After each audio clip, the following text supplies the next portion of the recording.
It was a chilly December night, the air outside crisp with the promise of winter.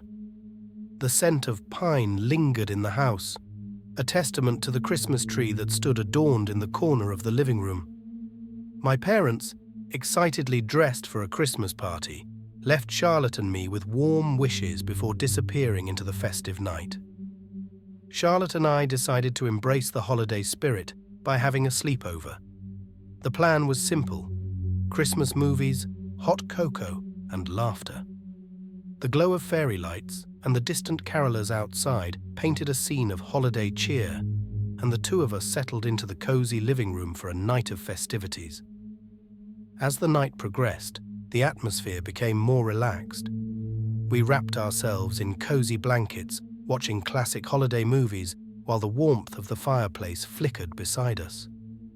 Our laughter echoed through the house, resonating with the joy of the season. Little did we know that the tranquility of the evening would soon be shattered. Around midnight, as the last embers of the fire dimmed, we decided to retire to my room for the night.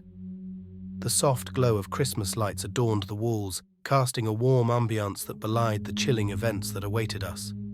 We settled into our sleeping bags, exchanging whispers in the darkness, sharing stories of past holidays, and making plans for the winter break ahead. The comfort of friendship wrapped around us, momentarily shielding us from the lurking danger. Then, a noise disrupted the calm, a creak so subtle that it might have been dismissed as the house settling had it not sent a shiver down our spines.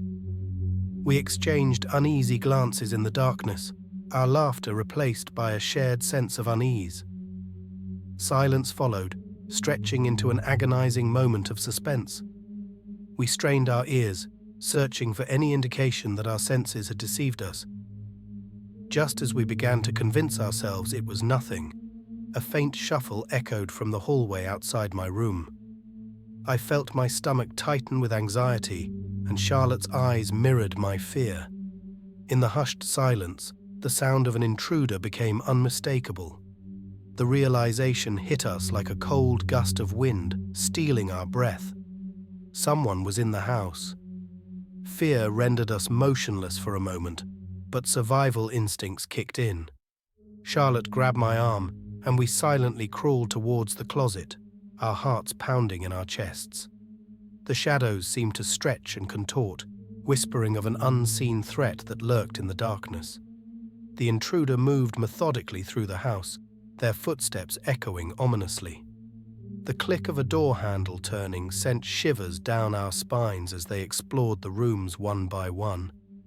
We clung to each other in the cramped darkness, trying to stifle our breaths as if the silence could shield us. As the footsteps approached my room, I held my breath, praying for this nightmare to end. The door creaked open, revealing the silhouette of a figure framed by the dim hallway light. Panic set in as their eyes adjusted to the darkness, scanning the room.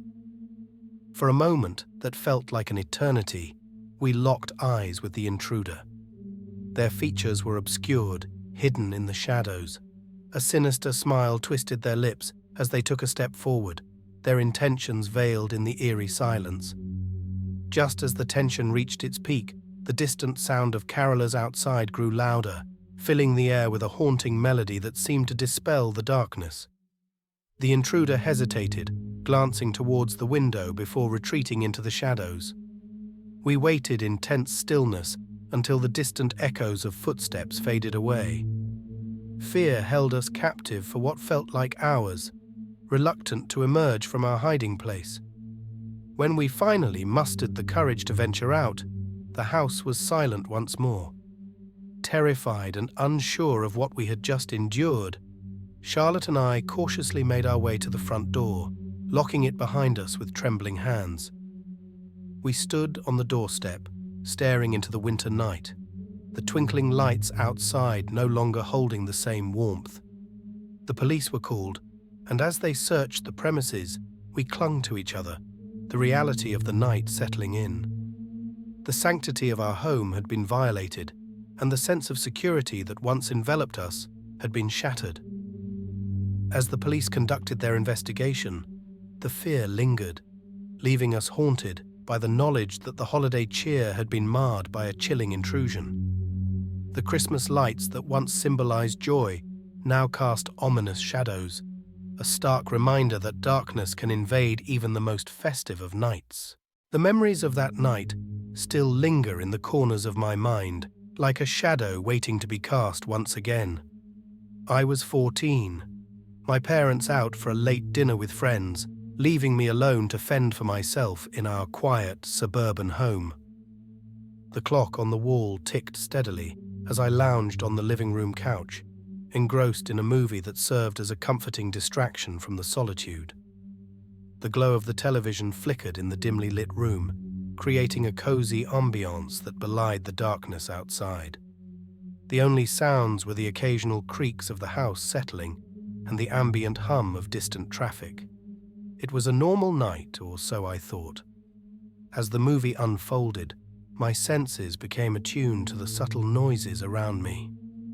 A sudden creak in the floorboard, a distant rustle, innocuous sounds that could easily be attributed to the aging structure of the house or the nocturnal activities of neighborhood creatures. I dismissed them, wrapping myself tighter in the familiarity of the movie's plot. Then, a more distinct noise disrupted the quiet. A soft scraping, like the hesitant turn of a key in a lock. My pulse quickened, and I muted the television, straining my ears to confirm what I feared. The house seemed to hold its breath in the ensuing silence. There it was again, a definite sound, this time unmistakably from within the house. My stomach tightened, and I felt a chill crawl up my spine. Panic set in, and I crept to the hallway, peering into the darkness beyond. The air felt heavy with an unspoken threat. As my eyes adjusted to the low light, a figure materialized in the doorway. A man, disheveled and desperate, stood with hollow eyes that betrayed a fractured sanity. The reality of the situation hit me like a sledgehammer, freezing me in place. "Who are you? What do you want?" I stammered, my voice barely audible above the pounding of my heart. He didn't answer. Instead, a deranged smile crept across his face, sending shivers down my spine. The gravity of the situation paralyzed me momentarily, but survival instincts kicked in. I retreated, fumbling for my phone, my trembling fingers struggling to dial the emergency number. The man advanced slowly, each step calculated to heighten the fear that gripped me. The reality of the situation overshadowed the fictional horrors of the movie I had been watching moments ago. The operator on the other end became my lifeline. As I whispered my desperate plea for help, the intruder's demeanor shifted. The distant wailing of sirens grew louder, and with a final, chilling gaze, the man fled into the night, leaving me in a state of shock. The police arrived promptly, their questions and assurances providing little solace for the trauma that had unfolded. The sense of vulnerability that lingered in the aftermath colored my nights for weeks to come, a stark reminder that the line between fiction and reality can blur when you least expect it. It was a crisp autumn night, the air carrying a chill that hinted at the approaching winter. My friend, Mark, and I found ourselves parked in a dimly lit corner of the shopping mall parking lot, seeking refuge from the monotony of suburban life by immersing ourselves in the beats of our favorite music. The flickering streetlights cast uneven shadows, creating an ambiance that was both comforting and eerie. As the car speakers thumped with the rhythm of the music, laughter and conversation filled the air inside the vehicle. Unbeknownst to us, our moment of carefree enjoyment was about to be shattered by an unexpected visitor, one of those infamous crazy clowns that had haunted headlines in the creepy clown trend of 2016. Lost in the melody, we failed to notice the gradual approach of a shadowy figure. It wasn't until Mark glanced in the rearview mirror that he froze, his eyes widening in terror.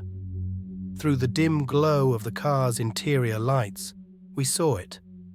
A twisted, painted grin illuminated by the pale glow of a streetlight. The clown, adorned in tattered clothing and smeared face paint, stood beside the car, an unsettling stillness about them. The music, once a source of joy, now seemed to mock us as it drowned out the sounds of our own breaths caught in our throats. I fumbled for the door lock, my hands shaking with a mix of fear and disbelief. The clown's hollow eyes bore into ours, a malevolence hidden behind the painted facade. The metallic click of the door unlocking seemed to echo in the stifling silence. Before we could react, the clown flung the car door open with an abrupt force that sent shockwaves through the vehicle. Our screams blended with the dissonant beats of the music, creating a cacophony of fear and confusion. A malicious chuckle escaped the clown's painted lips as they lunged toward us, their intentions veiled in the twisted anonymity of the mask. Panic seized us as we grappled with the intruder, the struggle intensified by the confines of the car's interior. Mark's desperate cries for help reverberated through the empty parking lot, but the night remained indifferent to our plight. The chilling reality of the clown trend, once dismissed as mere internet sensationalism, now manifested itself in a tangible, nightmarish encounter. In a desperate bid for escape, I managed to shove the clown away, and with adrenaline-fueled speed, we both scrambled out of the car.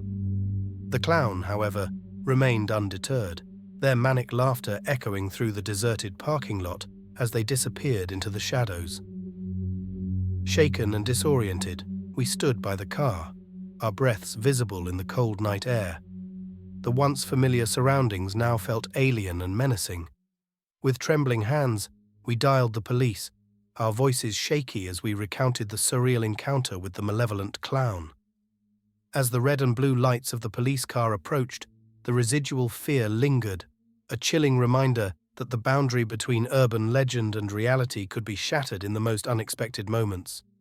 The creepy clown trend of 2016, once dismissed as a passing fad, left an indelible mark on that autumn night, a night when the laughter of a sinister clown pierced the illusion of safety in the most mundane of settings.